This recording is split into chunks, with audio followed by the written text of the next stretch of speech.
Herkese selamlar. Bugün dondurma çubuklarından ve de çöp şişten maket bir uçak yapmaya karar verdik. Maket uçak yapımı için işte ana malzemeler bunlar. Bunun dışında yapıştırıcı, kesici falan filan ve hayal gücümüzle ölçüleri kullanacağız. Hemen yapmaya başlıyoruz. Evet, hemen ana gövdeden başladık. Parçalarımız 5'er santim kestim. Neyle kestiğimi merak edenler olabilir. Bakın şu şekilde küçük bir kıl testere tarzında demir de kesebiliyor. Testeremizle kesiyoruz. Bunlar 5'er santim. Bunlar da kendi zaten dondurma çubuğunun kendisi. Şuraların hemen 6 santimden çizdik. Şimdi hemen gövdeyi birleştiriyorum. Birleştirmek için hızlı yapıştırıcı kullanıyoruz.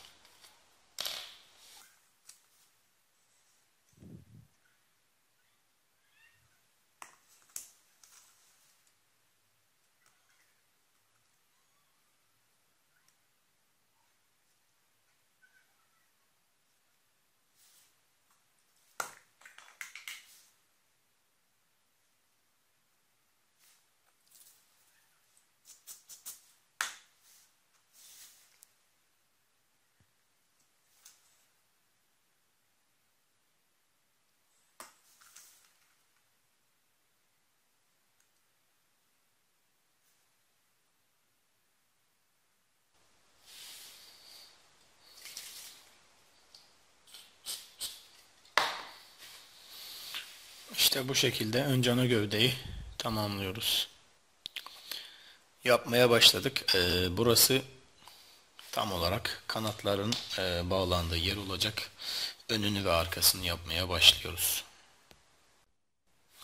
Evet, şimdi gövdenin ön tarafını da oluşturdum ama şöyle söyleyeyim, çok ince bir işçilik olduğu için ve de yapması zaman aldığı için fotoğraf çekip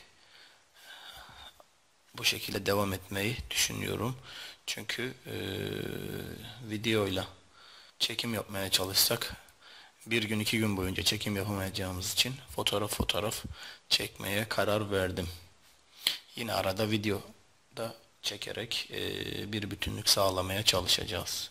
Şimdi sıra kuyruk tarafı. Burası ön tarafıydı. Kuyruk tarafını yapmaya geldi.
Evet, uçağımızın yapımına devam ediyoruz.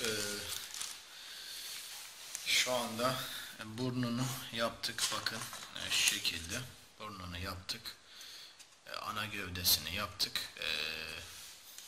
Yavaş yavaş kuyruğa doğru gidiyoruz. Bakın şu anda kanatlarımız yapılmaya devam ediyor. Şu şekilde şuralardan şöyle kanatın üzeri gelecek. Şurası tamamlanacak. Aynı şekilde karşısı tamamlanacak. Kuyruk bakın şu şekilde daha yarım. Şuralardan burası gelecek, kapanacak. Kuyruk yapılacak. En sonunda da işte bakın daha altı da bu şekilde boş duruyor. altı da tamamlanınca uçağımız yapılmış olacak. Şu anda bu evredeyiz. Yapmaya devam ettikçe fotoğraflarını çekiyorum.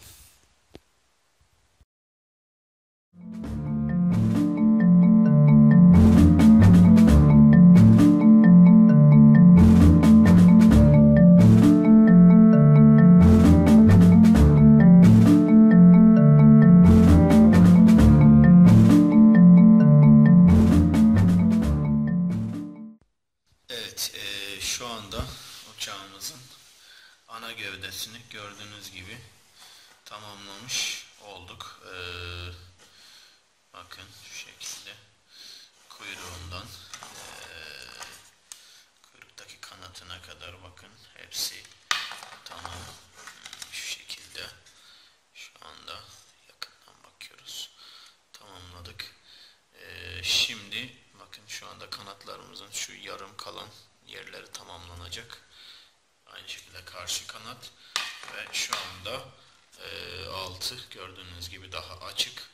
Altını da kapattığımızda uçağımız tamamlanmış olacak. Şu araya attığımız çubuklar bakın şunlar sağlamlaştırmak için atıldı. Ana gövde olmuş oldu. İşte şu ana kadar merak edenler olabilir. 90 parça harcadık. Şu anda 90 tane çubuğumuzu kullandık. Toplamda kaç çubuk kullanılacağını da size söyleyeceğim.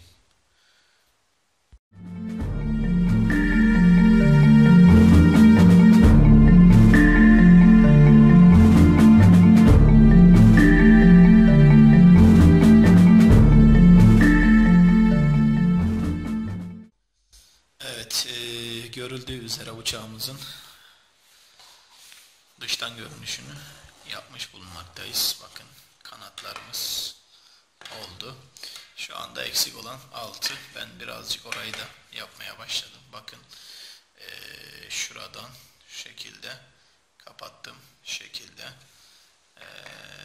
kapata şuraya kadar geliyorum.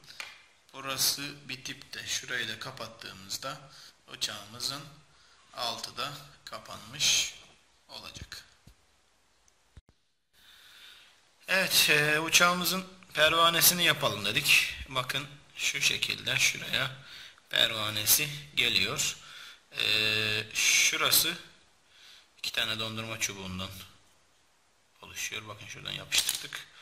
Bu da bu bir kapak, bu da kalemin kapağı. 2 tane kapağı birleştirdik. Bakın yapıştırdık. Pervanemizi oluşturduk.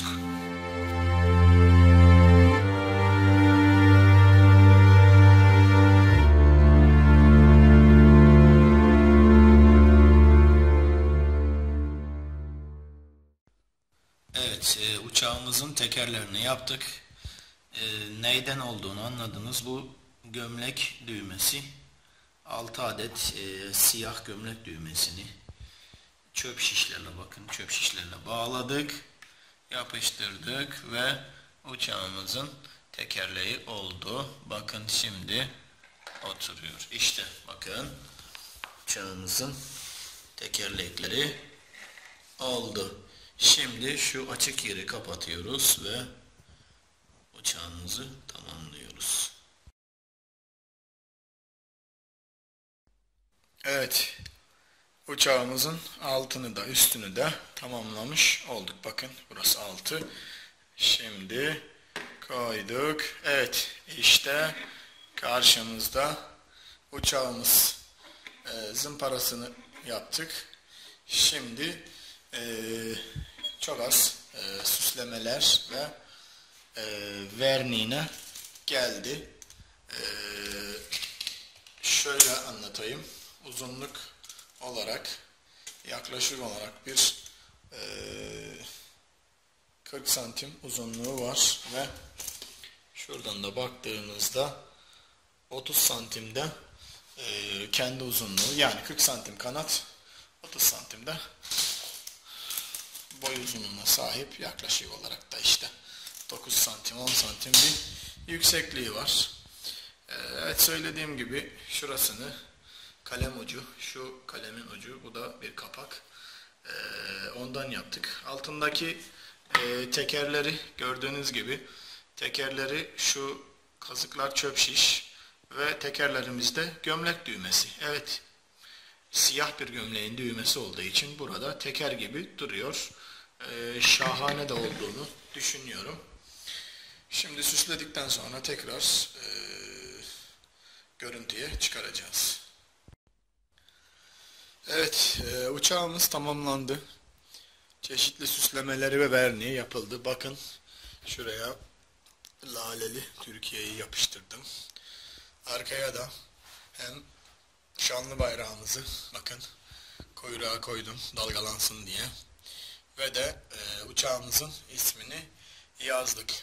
Evet, uçağımıza Dede ismini verdim. Çünkü rahmetli dedem de bir uçak yapmak istiyordu. Gerçek bir uçak yapmak istiyordu ama tabii ki başaramadı maddi ve başka sebeplerden dolayı. Dedemi buradan rahmetle anıyorum. Bu yüzden uçağıma Dede ismini verdim. İşte uçağımız Dede 001. Belki olursa belki bir gün benim de torunlarım gerçek bir uçak yapabilir. Neden olmasın ki? Evet, uçağımız bu şekilde. Gördüğünüz gibi şu şekilde özelliğe sahip. Diğer tarafta da aynı şekilde yazdık. Türk bayrağımız dalgalanıyor. Bakın burada da kalp şeklinde bayrak yapmışlar. Onu da yapıştırdım. Evet, bu şekilde bakın. Her tarafı parlatıldı. Evet, 19.05.2017 tarihinde bir mucit tarafından yapıldı. Sanki uçuyormuş gibi hayal edersek altına da bir bayrak koymuş oldum.